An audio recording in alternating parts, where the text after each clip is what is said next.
Good afternoon, my fellow freedom fighters of the world, Knights of Freedom.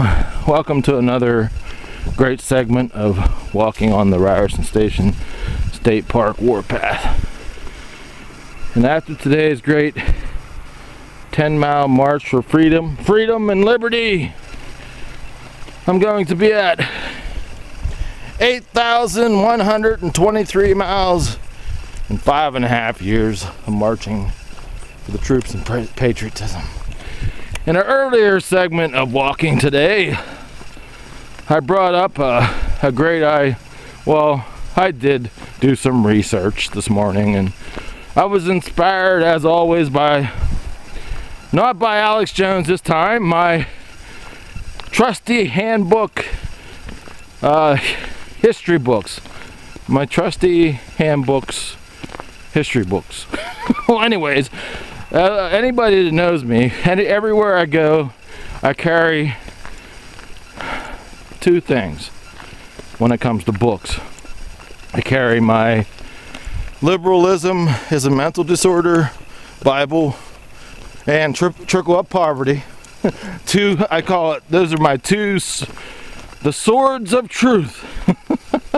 I always carry those in my book bag, by Dr. Michael Savage. And I always carry the history books that I'm studying for the week. I don't even know what I'm going to study when the week starts. Depends on what kind of mood I'm in. But always, I have my two favorite American Revolution history books in the book bag. So I was reading about John Paul Jones when I first woke up this morning, and I'm like, that's it, I'm doing a blog. So I I worked on a blog in the morning before I walked today, and it's an amazing story. The battle of, hold on, you guys just hang in there while I shoot the breeze. It was, I'm sorry, like I said, I just did the research. I always forget the name of the battle, but as always, I wrote it down in my notes. The Battle of Flamborough Head. Oh, yeah, okay, that's it. The Battle of Flamborough Head. And how could I forget a name like that, huh? But anyways, that's the battle. It's a great story, great blog. I put together great pictures of the battle, found a couple videos. Man, I love Johnny Horton, the guy who sang the Battle of New Orleans. Fired our guns till the British kept coming, but there wasn't about as many as there was a while ago. Fire once more and they began running down the Mississippi to the Gulf of Mexico. Johnny Horton, man, he's one of the most patriotic freaking songwriters in the history of this country. That man deserves a medal. And not from Obama. Hell, I'd love to give, I know he probably isn't alive now, I'd give his descendants one of my flags for all the great, he wrote a great song, and I forgot about it, about John Paul Jones. And it's on that blog. And what's not, like I said, it's gonna be a blog in work. So right now I copied Wikipedia about the battle, and like I said, I got some pictures. I found a book, a video about a book about the battle and about John Paul Jones. It's on there. And a lot of people don't know this, and I brought this up in a past video. It might not even be uploaded. It's about Ben Franklin, and that's all I do is talk about him, and people were like, can you please shut up? We know he's your favorite founding father, but man, all ties, if it wasn't for that man, all paths to freedom lead back, like, to Rome. You know how they said all roads lead to Rome? Well, all paths of freedom.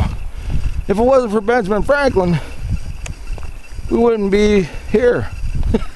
But anyways, how his involvement on with John Paul Jones is in this blog too. So and like I said in the video that might not even be uploaded yet, about all you have to do, look at Lafayette, how even he's tied to Lafayette, being the connection of how he sent Lafayette to be one of George Washington's most treasured men. He surrounded himself with great men, and that's how how every general since General Washington has basically used General Washington as a blueprint of success and build a staff around them like General Washington. So I like to call Lafayette and John Lawrence and Alexander Hamilton.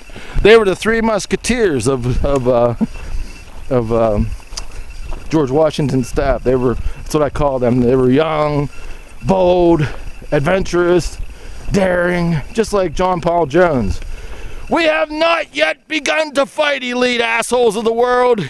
If you shut down the internet, we will storm Washington, D.C. just like Lafayette, John Lawrence, and Alexander Hamilton. We will storm the barricades. We will jump over the roof. We will jump over the moat. We will storm the castle. We will put the ladders up. It'll be a siege that you never saw before. I was so happy. I said this in the last video. I'm gonna say it again. I love it.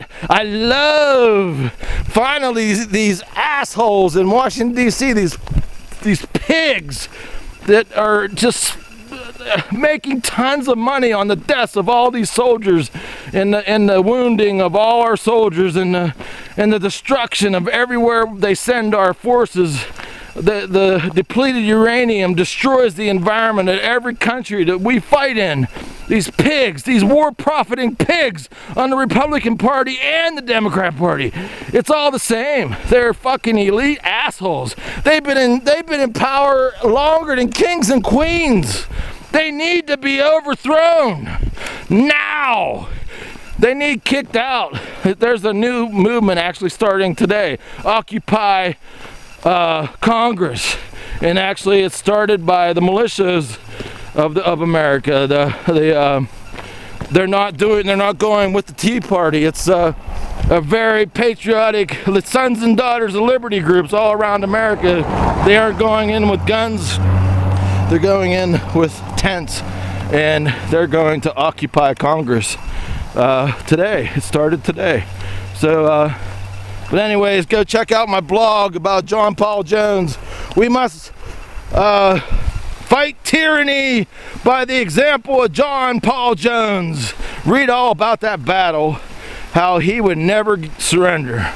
Never surrender. We are the resistance, and we will be victorious. See you guys in the next video. I could just picture John Paul Jones sailing down the Wheeling Creek right now. There he goes.